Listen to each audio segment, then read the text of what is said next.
A destransição existe, mas as causas dela são muito mais complexas do que aquilo que os conservadores nos mostram.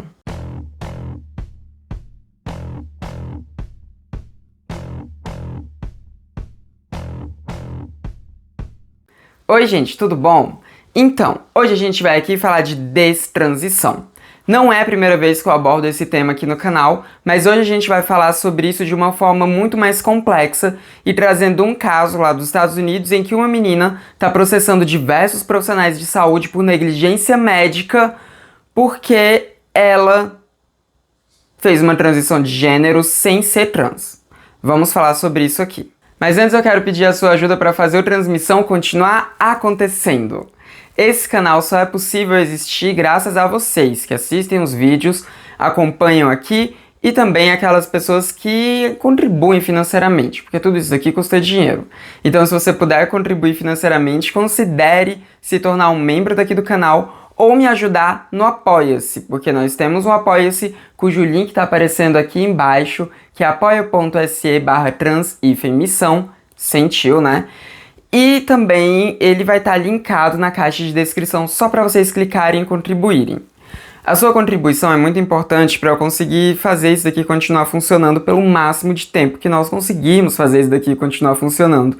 E eu quero envelhecer bastante nesse YouTube ainda. Então considere aí contribuir financeiramente para o Transmissão, caso você possa. Caso você não possa, só de você assistir esse vídeo e compartilhar por aí também já ajuda bastante. Agora a gente pode dar seguimento para o vídeo em questão.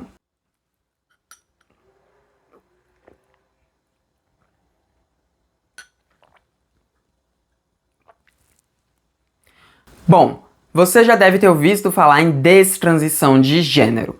Conservadores o tempo inteiro falam sobre isso quando a gente está falando sobre políticas públicas voltadas para a população trans.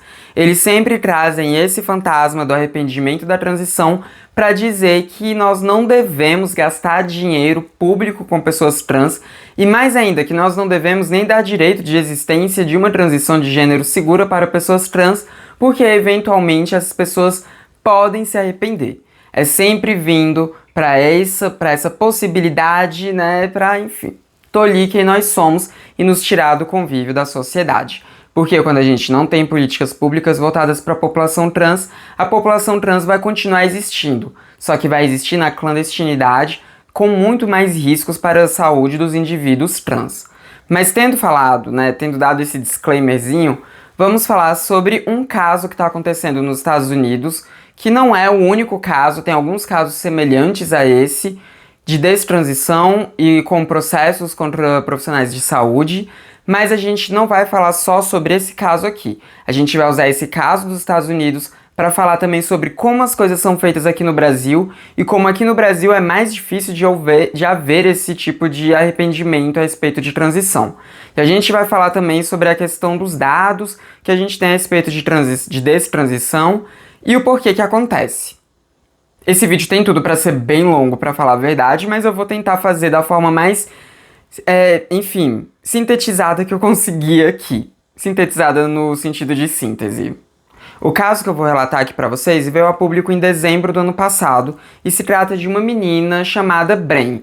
Ela tem outros nomes também, mas eu esqueci do nome dela completo. Eu só lembro do sobrenome que é Bren e eu só anotei aqui o sobrenome que é Bren. Mas tá aparecendo aí o nome dela completo. Essa adolescente, ela tem 19 anos hoje em dia.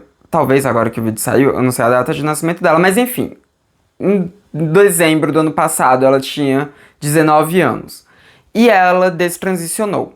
Eu vou contar aqui um pouquinho sobre como foi a história dela até a destransição e sobre o processo que ela tá abrindo lá nos Estados Unidos. Lembrando que eu tô falando de um caso estadunidense. Bren, ela sofreu um abuso sexual quando ela era criança. E aos 11 anos, Bren procurou o conselheiro da escola, o conselheiro pedagógico da escola, para conversar com ele sobre a dificuldade que ela estava tendo com a ideia de se tornar uma mulher e que ela achava que a vida dela seria melhor, seria mais fácil se ela fosse um menino. O orientador pedagógico logo disse que ela se tratava de uma pessoa trans, né, disse que ela tinha uma disforia de gênero e comunicou aos pais de Bren.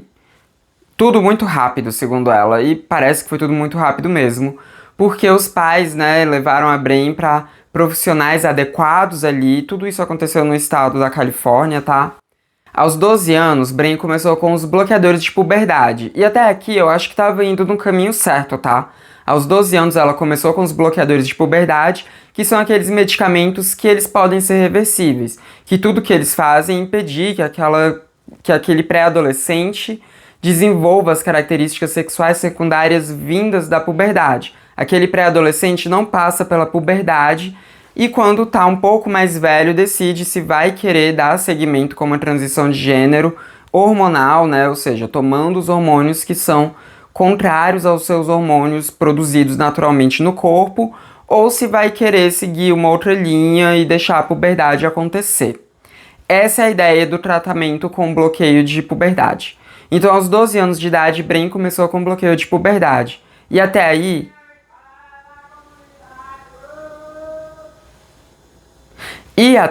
tudo certo.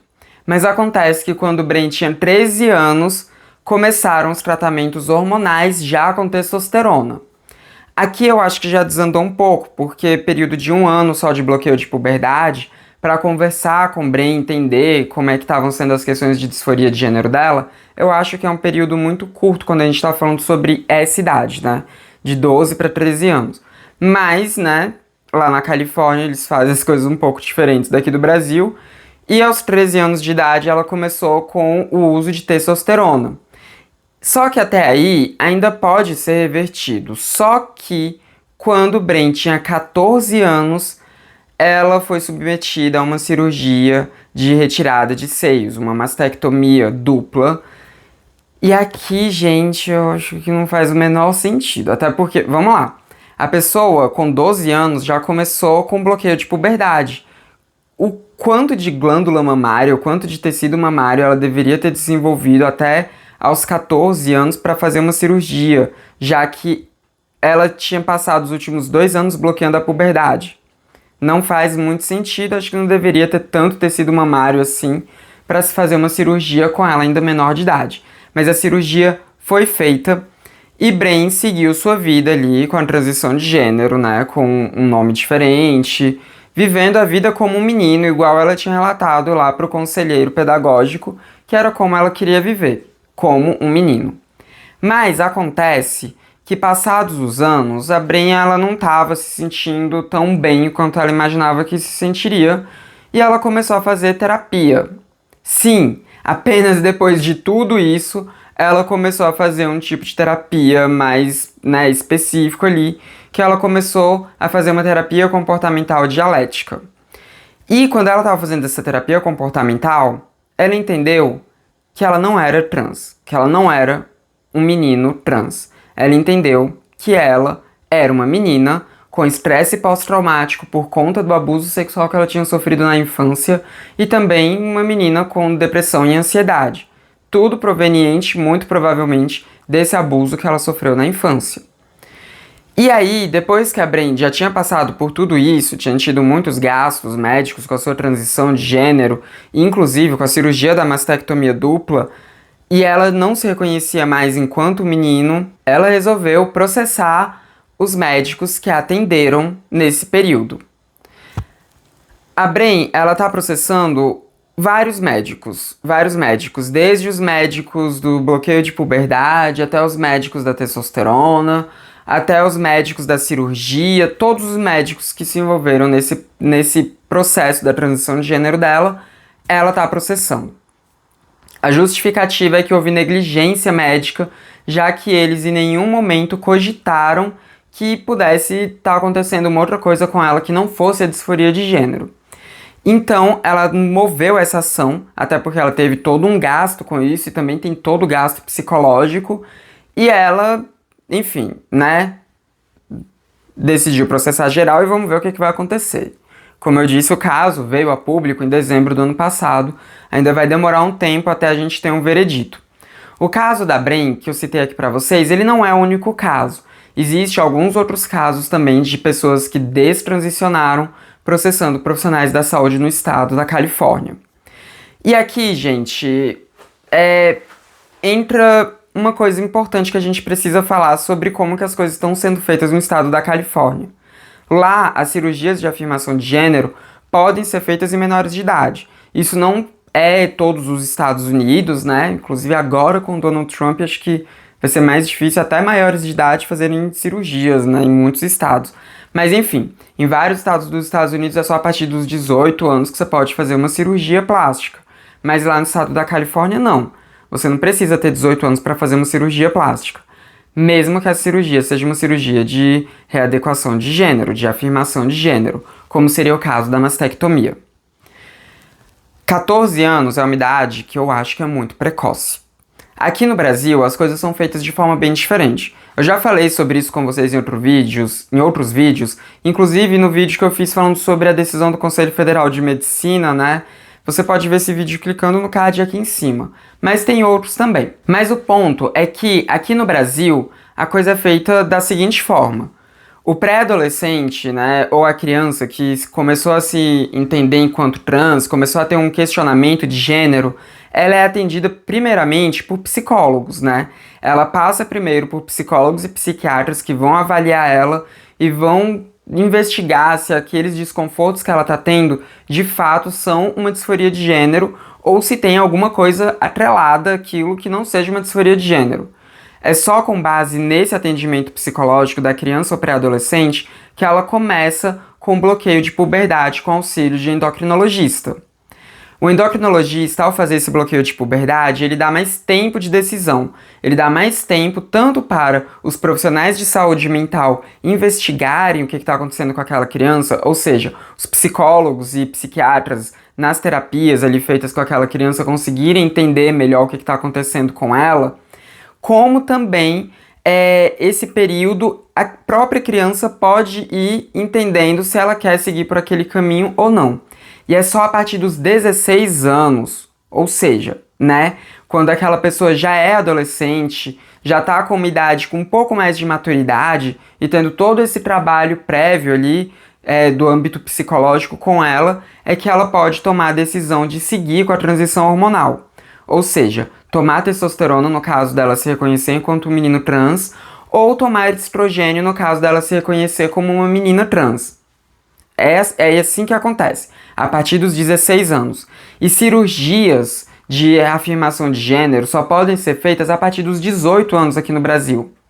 Tanto mastectomia, quanto uma cirurgia de designação sexual ou implantes mamários, enfim, qualquer cirurgia dessas só é feita em maiores de idade, a partir dos 18 anos aqui no Brasil. O Conselho Federal de Medicina quer proibir tudo isso, né? Quer proibir tanto o bloqueio de puberdade, quanto também a administração de hormônios sexuais em adolescentes, como também quer passar a idade mínima da cirurgia de 18 para 21 anos. Não precisa, porque aqui no Brasil as coisas são feitas com muito mais cuidado. A gente tem vários profissionais atuando ali. A gente está falando de equipes multidisciplinares. Inclusive, não importa a idade que você tenha, para você fazer uma cirurgia de designação sexual aqui no Brasil, você precisa passar por vários processos. Eu fiz uma cirurgia de designação sexual aqui no Brasil, né? A minha cirurgia foi feita aqui no Brasil. A minha vagina foi feita no Rio de Janeiro. Para poder fazê-la, eu precisei de laudo de psicólogo, laudo de psiquiatra, laudo de endocrinologista e um parecer de assistência social.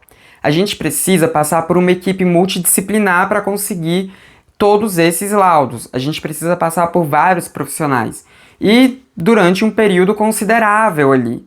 Então, as coisas aqui no Brasil, elas são feitas com cuidado. Aqui no Brasil é muito mais difícil acontecer um caso como o de Bren. Até porque Bren foi entender aos 19 anos porque estava fazendo terapia. Se fosse aqui no Brasil, Bren estaria fazendo terapia desde o começo dessa história toda, desde os seus 11 anos de idade. Bren teria feito sim um bloqueio de puberdade até os 16. Se chegasse aos 16, a Bren provavelmente já iria decidir que ela não iria querer seguir com uma transição hormonal, porque pelo processo terapêutico já teria sido trabalhado a questão do estresse pós-traumático e por aí vai. E mesmo se ela quisesse seguir com uma transição hormonal, a partir dos 16 anos, se ela chegasse nessa idade ainda se reconhecendo enquanto menino trans, Bren ainda assim precisaria esperar no mínimo mais 2 anos para fazer uma cirurgia de mastectomia. ela seguiria tomando testosterona dos 16 aos 18, mas só aos 18 ela poderia fazer o procedimento. A gente tem todo esse aparato aqui que dá mais seguridade para as pessoas. A gente tem todos esses amparos psicológicos para que a pessoa possa ser bem assistida. Obviamente que dependendo de onde a pessoa morar, ela não vai ter acesso a esses profissionais e a coisa fica bem complicada. O que a gente mais tem aqui no Brasil são pessoas trans fazendo uma transição de gênero sem auxílio nenhum de médicos, sem auxílio nenhum de psicólogos, sem auxílio nenhum de psiquiatras, porque não conseguem ter acesso a esses profissionais. Muitas das pessoas trans aqui no Brasil fazem hormonização por conta própria. Inclusive, quando eu comecei a minha transição de gênero, eu comecei me hormonizando por conta própria. Eu busquei endocrinologistas, mas eu não achei endocrinologistas que me atendiam até ser criado um ambulatório trans aqui em Brasília. Então, meu primeiro ano de transição, que eu iniciei minha transição em 2016, até uma boa parte de 2017, até o final de 2017, eu estava fazendo por conta própria. Porque foi só em outubro de 2017 que a gente teve a criação do ambulatório trans aqui de Brasília. Eu fui da primeira turma do ambulatório trans. Assim que o ambulatório trans foi inaugurado, eu fui para a inauguração e tudo, eu entrei na primeira turma ali e foi quando eu comecei a ter acompanhamento endocrinológico, a gente mudou os meus hormônios, tudo foi feito com mais cuidado, né? Mas tratamento psicológico eu já tinha antes, porque eu já fazia antes mesmo de eu iniciar minha transição de gênero. Mas isso eu fui por conta própria mesmo. Mas para fazer cirurgia, eu só iria conseguir mesmo tendo passado por profissionais de saúde mental. Isso de cirurgia de transgenitalização que eu tô falando, né? Bom, no caso da Bren, ela pode reverter a mastectomia com, né, próteses mamárias e tudo mais, mas ela vai ficar com cicatrizes, né? Ela ficou já com cicatrizes que ela não precisava ter tido. Se tivesse tido esse acompanhamento desde o começo, muitas coisas poderiam ter sido evitadas. Muitas coisas mesmo. Não só no caso da Bren, mas no caso de outras pessoas lá nos Estados Unidos que também estão processando profissionais de saúde por terem entendido que houve uma negligência ali. Pelo que Bren falou, foi tudo feito muito às pressas. Ela mesma disse que foi tudo feito muito às pressas e que os profissionais, eles meio que estavam direcionando ela para fazer a transição sem consultar muito. Mas isso, a gente está falando de Estados Unidos, da Califórnia e ainda assim, especificamente desses médicos que atenderam a Bren. E a gente nem sabe também muito bem se foi exatamente desse jeito, né? A gente tem um relato da Bren. Os médicos não deram a versão deles. Então a gente só tem um relato dela e o que a gente tem é isso. Eu vou trabalhar como sendo verdade o relato dela, né? Não tenho nesse momento por que duvidar. Mas o ponto é esse. Aqui no Brasil, as coisas são feitas de forma diferente. Agora, vamos falar aqui sobre os dados que a gente tem a respeito de destransição de gênero. Já adianto para vocês que é um pouco complicado de achar esses dados de forma mais clara. Isso porque cada pesquisador vai ter uma abordagem diferente para decidir o que ele vai analisar do arrependimento da transição de gênero. Por exemplo, se a gente estiver falando de transições de gênero que culminaram em cirurgias, o arrependimento, ele é muito baixo. Ele é em torno de 1, 2% ali de arrependimento que a gente tem. Se a gente estiver falando de arrependimento que inclua transição hormonal ou que seja só voltada para transição social de gênero, ou seja, mudanças de nome, mudanças de vestimenta e tudo mais, a gente não tem esse dado com muita clareza. Até porque tem muitas pessoas trans que elas destransicionam durante um período e depois voltam à transição de gênero delas. A gente chama isso de pausa na transição de gênero. Isso acontece por diversos motivos, mas se a gente for incluir essas pausas em transição de gênero como computáveis em quantidades de destransição, para fazer essa tabulação de destransição, aí os números podem chegar a 13%, que é um número elevado. Mas aqui está incluindo pessoas que pausaram a transição durante um tempo e depois voltaram para a transição. Eu já conheci pessoas que fizeram esse processo. Pessoas que estavam fazendo uma transição de gênero, mas tiveram que dar uma pausa na transição de gênero, na maioria das vezes por conta da família, até conseguir ter ali uma estabilidade financeira melhor para não depender da família e depois voltaram para a transição. Eu já conheci algumas pessoas que fizeram esse processo. Não foi uma, não foram duas, foram algumas, mas que voltaram de fato para a transição de gênero. E aqui a gente precisa entender o porquê que as pessoas destransicionam. Existem sim aquelas pessoas que fazem uma destransição de gênero porque elas passaram a não se entender mais enquanto pessoas trans, porque elas não tinham disforia de gênero, o que elas tinham eram desconfortos que estavam relacionados a outras coisas. Às vezes, algo semelhante ao que aconteceu com Bren. Mas esse número é muito pequeno. O que a gente mais tem de destransição de gênero são de pessoas que fizeram a destransição por um viés religioso, por terem se convertido a alguma religião.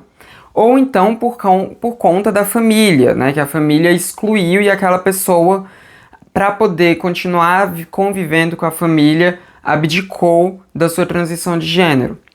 A gente ainda tem casos também de pessoas que destransicionaram por conta da transfobia na sociedade, porque não aguentaram viver toda a transfobia que nós vivemos. Então, na maioria das vezes que a gente tem processos de destransição acontecendo, eles vêm de fatores externos e não da pessoa em si.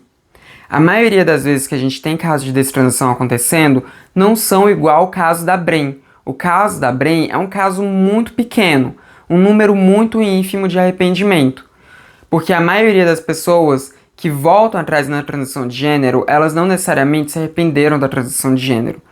Elas sofreram fatores externos a elas, externos às suas vidas, que as obrigaram a fazer uma destransição, ou elas simplesmente não aguentaram toda a transfobia na sociedade. Quando a gente olha para os dados que a gente tem aqui do Brasil, em que 90% das mulheres trans e travestis estão se prostituindo, é uma realidade muito assustadora. Isso acontece porque a maioria é expulsa de casa, a maioria não tem acesso a emprego formal de trabalho, né? A maioria não tem acesso a universidades e coisas do tipo, a maioria não consegue estar inserida de fato em sociedade e acabam tendo que viver na rua. E quando você vive na rua, você tem que se virar como pode. E muitas vezes o como pode é com a prostituição. Então muitas meninas trans caem nessa, e aquelas que não conseguem arcar com uma vida na prostituição e não conseguem emprego por estarem transicionadas, não conseguem terminar os estudos por conta de todas as violências que acontecem dentro dos âmbitos escolares e universitários que impedem aquela pessoa de estar naqueles lugares, ela acaba destransicionando, porque ela não consegue viver enquanto uma pessoa trans, porque ela não consegue ter dinheiro para viver nesse mundo capitalista que a gente vive. O problema de pessoas trans é um problema muito amplo mesmo. É um problema que precisa ser visto em vários pontos de base. A gente precisa garantir que pessoas trans tenham acesso a trabalho formal, que pessoas trans possam escolher se elas vão ou não querer se prostituir, que a prostituição pare de ser uma imposição em cima desse grupo e venha a ser uma escolha pelas pessoas que compõem esse grupo. Porque ninguém deveria ser obrigado a se prostituir, as pessoas deveriam escolher se querem ou não se prostituir. A gente precisa que as pessoas tenham uma seguridade, que as pessoas trans tenham uma seguridade nos seus ambientes escolares, nos seus ambientes de faculdade, porque assim elas vão estar mais inseridas em sociedade. E assim as pessoas vão poder arcar com a transição de gênero delas. Os índices de suicídio dentro da população trans são altos. Eles são mais elevados do que na população cisgênero. Isso não acontece pela transgeneridade em si. Isso acontece por conta da transfobia que a gente tem na sociedade. Se nós tivermos mais acesso à saúde para pessoas trans, mais acesso à educação para pessoas trans, mais acesso ao trabalho para pessoas trans, nós teremos pessoas trans mais felizes. E pessoas trans mais felizes, pessoas trans mais satisfeitas, são pessoas trans que conseguem arcar com uma transição de gênero de forma mais saudável. Quando a gente fala de destransição, a gente precisa levar em conta muitas variáveis. A gente precisa levar em conta o preconceito que muitos religiosos têm conosco. Para pessoas que viveram dentro de uma religião e que acreditam e acreditam no Deus cristão, por exemplo, para elas é muito difícil ter isso sendo desvinculado. Elas acreditam naquilo, então muitas vezes elas acreditam que estão em pecado. Esse tipo de destransição, que é o que a gente mais vê acontecendo aqui no Brasil, é um tipo de destransição que não parte da pessoa. É um tipo de destransição que parte da religião.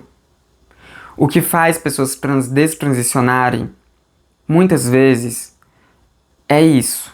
É o preconceito dentro da religião, é o preconceito dentro da família, é o preconceito dentro da sociedade. E são nesses pontos que a gente precisa mexer. A gente não tem que obrigar as pessoas a destransicionarem, porque quando a gente não resolve esses problemas, a gente está obrigando mesmo que as pessoas destransicionem. E ainda assim, com toda a sociedade fazendo de tudo para que aquelas pessoas destransicionem, ainda assim a gente tem um número baixo. Não é um número alto. Não de destransição definitiva. De destransição definitiva, da pessoa destransicionar e não voltar a transicionar, a gente tem números que realmente são baixos. São números, assim, que variam de 1 a 2%. A gente precisa ter uma tabulação melhor desses dados também. A gente precisa ter um levantamento melhor de metodologias melhores para a gente ter números melhores a respeito de destransição. Agora, esse tipo de coisa, o que aconteceu com a Brem, por exemplo, só denota como que a gente precisa ter políticas públicas que sejam mais assertivas na forma como tratam transição de gênero e menores de idade. A gente precisa, sim, que menores de idade possam fazer uma transição de gênero. E a forma como isso é feito aqui no Brasil é uma forma que assegura para aquela pessoa que ela realmente vai estar assistida. Porque é isso, a gente aqui no Brasil faz transição de gênero em menores de idade com acompanhamento psicológico, com acompanhamento psiquiátrico e com idades que são um pouco mais avançadas. Casos como o da Brem não devem nunca ser usados para pautar a política pública que tirem direitos da população trans, mas são importantes a gente prestar atenção neles para tomar decisões de idades-chave, da onde mexer com esses processos. Ninguém deveria ter autorização para fazer cirurgias plásticas sendo menor de idade, a não ser em casos que sejam de saúde muito específicos. Mas de uma transição de gênero, na maioria das vezes, não é muito aconselhável mesmo. Na maioria das vezes, é mais interessante que aquela pessoa faça depois dos 18. Se a gente estiver falando de uma pessoa trans menor de idade que esteja com um grau de disforia muito elevado e que isso tenha sido assistido por psicólogos, por psiquiatras e tudo mais, até pode haver uma intervenção cirúrgica, mas tem que ser feito com toda essa multidisciplinaridade, que palavra difícil de falar, mas com toda essa multidisciplinaridade de profissionais atendendo aquela pessoa. Quando a gente fala de políticas públicas de saúde para a população trans, a gente tem que pensar em vários pontos de saúde da população trans. E a forma como é feito aqui no Brasil atualmente é excelente, pelo menos no que diz respeito ao que está no papel, porque a gente sabe que é difícil isso que está no papel chegar em muitos lugares. Na maioria dos estados, adolescentes trans não são atendidos. Na maioria dos estados, adolescentes trans não conseguem entrar nesse tipo de protocolo. Na maioria dos estados, adolescentes trans que querem fazer uma transição de gênero estão por conta própria e fazem por conta própria.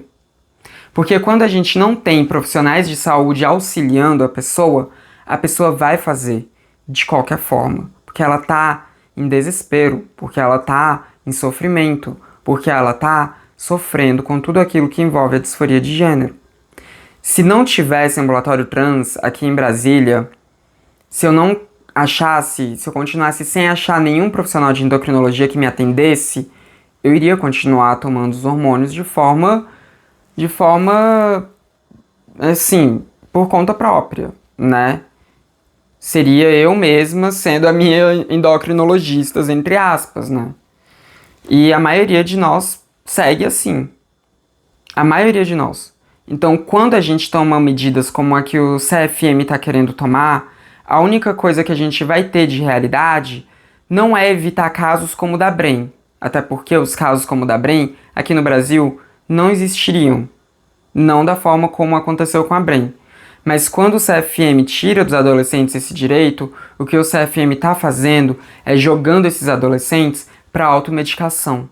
Jogando esses adolescentes para eles irem sozinhos na farmácia e comprar os medicamentos e tomarem dosagens que às vezes não são indicadas para eles, sem fazer exames, sem fazer absolutamente nada, sem ter um acompanhamento prévio, sem estarem assistidos de psicólogos, de psiquiatras e de assistentes sociais para o caso daquele adolescente entrar em vulnerabilidade social, às vezes pela família não aceitar. Quando o CFM toma uma decisão dessa, o que o CFM está fazendo é pegar uma população que poderia estar sendo assistida e deixando essa população à própria sorte. E isso tudo vai acarretando em problemas de saúde futuros, vai acarretando em problemas sociais, né? Porque, volto a dizer, essa pessoa não vai estar sendo assistida por assistentes sociais também. A gente está deixando essa pessoa, às vezes até fazendo uma transição de forma equivocada, porque às vezes por não ter acesso a todos os protocolos, a pessoa ela não vai procurar um atendimento especializado para pessoas trans e ela não vai ter auxílio nem de psicólogos e psiquiatras. Muitas vezes ela vai estar, às vezes até sem ser uma pessoa trans, e fazendo uma transição de gênero que vai levar ela a um arrependimento depois. A melhor forma de evitar que pessoas se arrependam de transicionar é dar para essas pessoas base para que elas possam fazer uma transição de gênero segura, para que elas possam fazer uma transição de gênero com acompanhamento de muitos profissionais, de profissionais competentes. A medida do CFM é violenta sobre diversos aspectos com a população trans, que é adolescente e criança. E essa medida do CFM, volto a dizer, não evita que casos como o da Bren aconteçam. O que essa medida do CFM, no fundo, faz é com que a gente tenha números mais drásticos da população trans. É que a gente não tenha uma melhoria dos índices de pessoas trans em vulnerabilidade social, em vulnerabilidade psicológica, em vulnerabilidade de saúde física. O CFM não está ajudando pessoas trans quando tomam uma decisão como é que tomou. Isso é muito importante a gente entender. E sobre pessoas que destransicionam, nós da comunidade trans não devemos tacar pedra nessas pessoas. Nós, pessoas trans, devemos dar apoio para as pessoas que estão destransicionando também. A gente precisa dar apoio para elas desde que elas não ataquem a população trans. Porque quando a gente está falando de casos religiosos, por exemplo, muitas vezes as pessoas que são ex-trans, elas se tornam nossos algozes.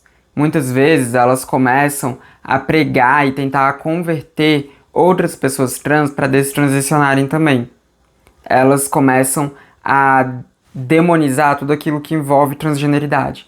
Aí sim a gente rebate a hostilidade que essas pessoas têm para conosco com uma hostilidade para com elas também. Então quando a gente vê casos de pastores que são ex-travestis e que estão fazendo processo de destransição por aí, em outras pessoas, praticando a tortura que é a cura LGBT contra pessoas trans, essas pessoas são nossos inimigos. Essas pessoas estão atentando contra a integridade de pessoas trans. Então aí sim a gente, rebate eles como der para rebater.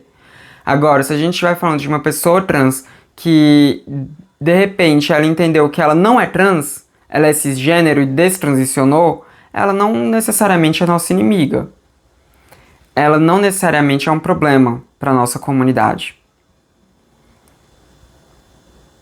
Então a gente deve apoiá-la em sua destransição, a gente deve tratar com respeito e tudo mais. A não ser que essa pessoa se torne um algoz, a não ser que essa pessoa comece a se colocar numa posição de demonizar transição de gênero, de demonizar pessoas trans e tudo mais, Enquanto as pessoas que destransicionam não se tornarem nossos inimigos, nós não devemos tratá-las como inimigos. E o tabu da destransição é um tabu que a gente precisa conversar sobre e que a gente precisa quebrar. Destransição pode acontecer. É um número pequeno? É um número pequeno. mas pode acontecer. E a gente tem que tratar com a naturalidade que deve ser tratado. Até porque, se a gente for falar apenas de questões médicas, quantas coisas médicas pessoas cisgênero fazem, depois se arrependem, não é mesmo? Quantos tratamentos médicos, estéticos, cirúrgicos, hormonais, pessoas cisgênero fazem e depois se arrependem? É um número muito maior do que de pessoas trans que se arrependem de, enfim, terem feito uma transição de gênero. E esse é o vídeo de hoje. Eu espero que vocês tenham gostado, então comentem aqui o que vocês acharam de tudo isso que eu trouxe pra vocês. Se vocês não têm o que comentar, joga o morcegão do engajamento, coloca aí o emoji do nosso morcego pra eu saber que você assistiu o vídeo até o final e ajudar também no algoritmo aqui desse YouTube. Você também deve dar o seu like, porque assim o YouTube entende que meu vídeo é legal e distribui para mais pessoas. E também seria legal se você copiasse esse link e distribuísse para mais pessoas também verem aqui esse vídeo. E não se esqueça de se inscrever nos canais, caso você não seja inscrito ainda. Esse foi mais um vídeo do Transmissão, o canal sem tema. A gente se vê na próxima. Até mais.